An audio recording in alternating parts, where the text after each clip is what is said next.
minimum sa amin sa 14 to 15 rooms ang magagawa.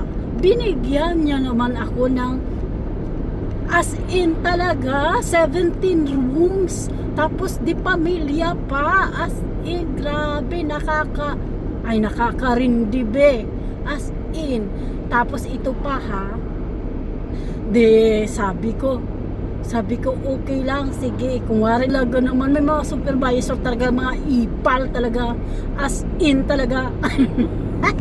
Mirisi talaga kahapon.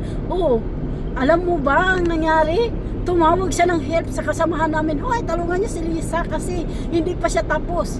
Tapos alam niyo ba, tapos sabi ko, thank you mama sa pagtatanggol sa akin. I love you, Charis. Ay nako, kaluka. So ayun, ang araw ko kahapon talaga, as in, ay naku, nagigigil talaga ako sa ano ka, hindi mo ako mabinta kasi Charis. Kaluka, as in, ay naku, naluka talaga ako kahapon sa araw ko. Kahapon nga pala is Monday, unang araw ko ng pasok, iwan ko ngayon. Tapos sa sa German is Dienstag. So anyway, yun lang yung balita natin.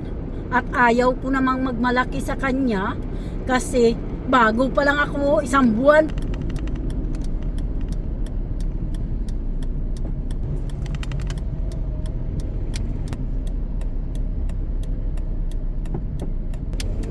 In 200 meters, turn right onto Steigenholzstraße. May ano pa eh.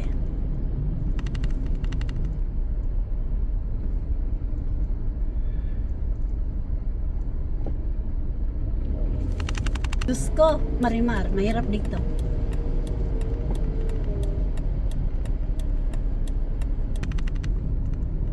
Ako, may bus. Binuo ko. In 300 meters at the roundabout, take the third exit onto Karlsruher Straße.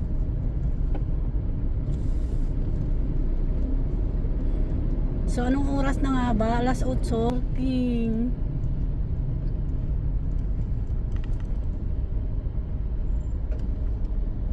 Be on the Ang right. daming mga truck na sa likod ko. Tapos mga patawarin niyo po ako. Punta ako dito sa Ibis kasi wala akong parkingan doon. Naubusan ako ng parking. At magtitinda na muna tayo ng ating buti, mga perfect ang parking. Ay, Diyos ko, Ginoo.